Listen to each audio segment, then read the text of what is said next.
Hello guys, nandito ako ngayon sa inyong harapan po. Ito ay reaction ko po tungkol po kay Sherlyn. Ayan po, si Sherlyn po ay patuloy din pala siya na nakikipag-usap po doon sa boyfriend niya, si Edwin, na isa daw siyang engineer. Pero nabasa ko naman po sa Facebook, yung pinupost po nila doon ay isa siyang cargador.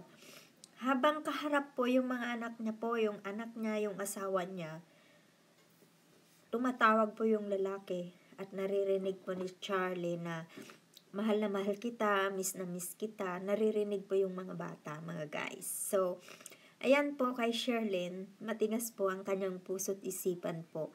Nagkasama po sila na mag-anak ng 3 nights, 3 days po sa isang bubong po. Ayun.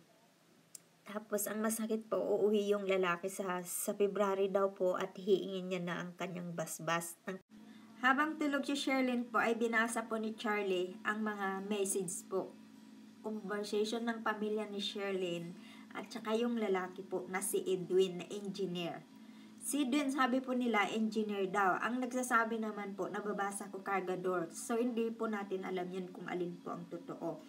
Ang sabi po ng mga magulang, mga relatives po ni Sherlyn, napabayaan na daw po si Charlie. So, pag uwi daw po ni Edwin nitong February, hiingin na daw po ang basbas ng magulang ni Sherlyn para magpakasal po silang dalawa. So, guys, pusong bato po. Hindi niya po inisip ni Sherlyn ang kanyang mga anak. Nag-iiyakan po yung mga anak. Doon po ako napaiyak kanina. Panoorin niyo po yung video na yun, nakakaiyak. Yung mga bata umiiyak, pati si Charlie po. Napakabigat po sa dibdib. Ang hirap tanggap.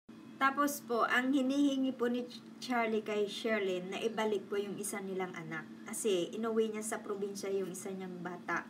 Ang sabi ni Charlie po ay maibalik lang daw po sa kanya yung isa niyang anak. Gusto daw niyang magkasakasama na hindi po sila magkahiwa-hiwalay. Pabayaan na lang daw po niya kung ano daw po ang gusto ni Sherlyn at kung ano man po ang mangyari daw, nandun pa rin daw siya.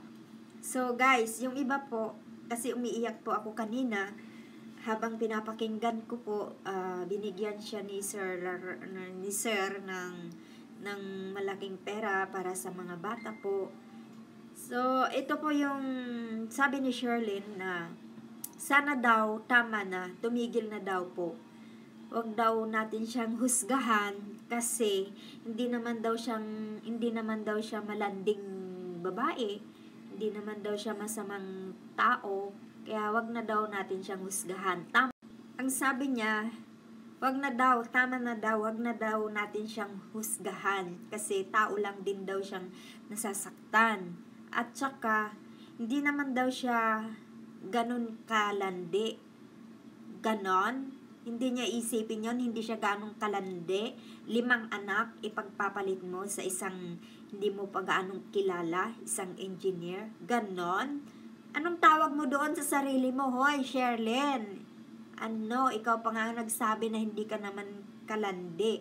Mapagmahal kang nanay, sabi mo, mabait kang tao, palaban ka sa lahat ng bagay. Pinaglalaban mo mga magulang mo, kapatid mo, anak mo. Tapos, sabihin mo, tama na. Huwag niyo na akong husgahan. Kasi para daw wala daw siyang mukha. Habang naglalakad daw siya, ganyan-ganyan. Tingin daw sa kanya, parang masama. Ano sa tingin mo, Inday? Ano ka ba? Ay, ang masasabi ko lang sa'yo, Sherlyn, habang maaga pa, kapag mag-isip-isip ka, kaya ka pa rin tanggapin ni Charlie, di ba? Kinakantahan ka pa nga niya sa loob ng bus. Kinakantahan ka, pati mga anak mo. Mahal na mahal ka ng asawa mo, sana mag-isip-isip ka. Isipin mo yung mga anak mo, mahal na mahal ka ng anak mo ga. So, kung iyan ang desisyon mo, pero hangad po ng karamihan sa iyo, Sherlyn, na magbago ka na. Handa ka pa rin tanggapin ng asawa mo, buong buo. Dito ko lang nakita ang isang lalaki na umiiyak. Napapanood ng milyon-milyon tao. So sana po magising ka na, Sherlyn. Alang-alang lang sa mga anak mo. Sa bagay, kung yan ang gusto mo, walang nakakapigil sa'yo, diba? Sarili mo lang din nakakapag-desisyon.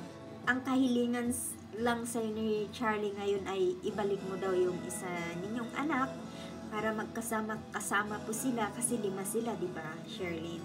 Sana ibalik mo na lang, sabi niya, para wala nang gulo. Para, sabi naman niya ni Charlie, malaya ka na, ibalik mo lang yung isang bata sa kanya. So, kung ako sa'yo, Sherlyn, ang mapapayo po ng lahat sa'yo, mag-isip ka naman. Kawawa ng mga anak mo. Pero, kung yan ang desisyon mo, sana hindi ka nagkamali. 'Di ba?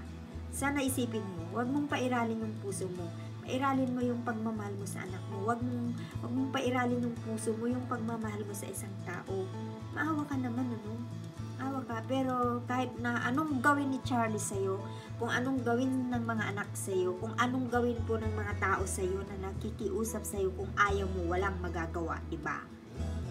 So guys, yan lang po ang aking reaction at konting advice kay Sherlyn. Kung ayaw mo, walang magagawa. Tulad ng sinabi ni Charlie, papayagan ka niya, malaya ka na. Kung gusto mong bumalik sa kanya, kaya ka pa rin niyang tanggapin.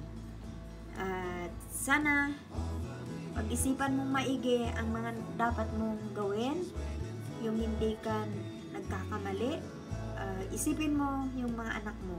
Pero maraming sulsul sa paligid mo eh. Ang parents mo, relatives mo, 'di ba? Kung sila ang sulsul at sila yung pinapakinggan mo at si Edwin ang pinapanigan nila, walang magagawa si Charlie, walang magagawa ang mga anak mo, walang magagawa ang buong mundo o mga tao na nanood sa'yo. Sige guys, thank you for watching and please comment, like, and subscribe.